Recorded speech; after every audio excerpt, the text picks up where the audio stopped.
Hello, everybody. Right now, there's nothing more important than getting the economy moving and putting Americans back to work. That's why I sent Congress the American Jobs Act, a bill that independent economists have said would grow the economy and lead to nearly 2 million jobs over the next few years. Last night, a majority of United States senators voted to advance this jobs bill. But even though the American Jobs Act contains the kind of proposals Republicans have supported in the past, their party used Senate maneuvers to block this jobs bill from moving forward. They said no to more jobs for teachers, no to more jobs for cops and firefighters, no to more jobs for construction workers and veterans, no to tax cuts for small business owners and middle-class Americans.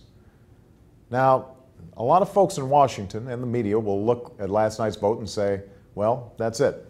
The bill is dead. Let's move on to the next fight. I've got news for them. Not this time. Not with so many Americans out of work. Not with so many families struggling to get ahead. I will not take no for an answer, and I hope you won't either. This fight will go on. In the coming days, we will force members of Congress to vote on the individual proposals in the American Jobs Act. They'll have a chance to vote on whether they believe we should keep teachers out of work or whether we should put them back in the classroom where they belong. They'll get to vote on whether they believe construction workers should stay unemployed while our roads and bridges fall apart, or whether we should put these men and women back to work rebuilding America. They'll be forced to decide whether we should cut taxes for middle-class Americans or let them go up next year.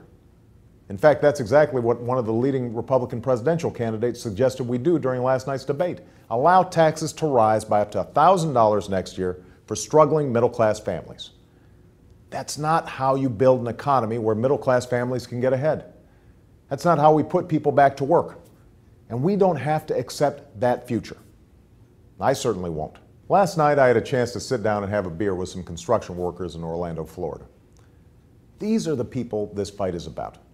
Proud Americans who just want the chance to work hard and get ahead. There are construction projects all across this country that they could be working on right now.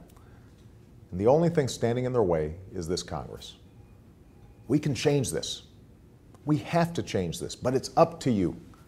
Already so many of you have done so much to fight for this jobs bill, and I want to thank you for that.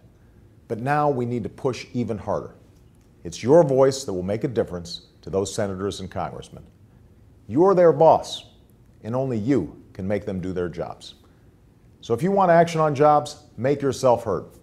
Make a call, write a letter, send an email. Just don't give up. After all, we're Americans, and we don't quit. We stand up for what we believe in, and we get through the tough times together. With your help, we can do that right now. We can put people back to work, give this economy the jolt that it needs, and start building an America with a growing, thriving middle class. So let's get busy. Thanks.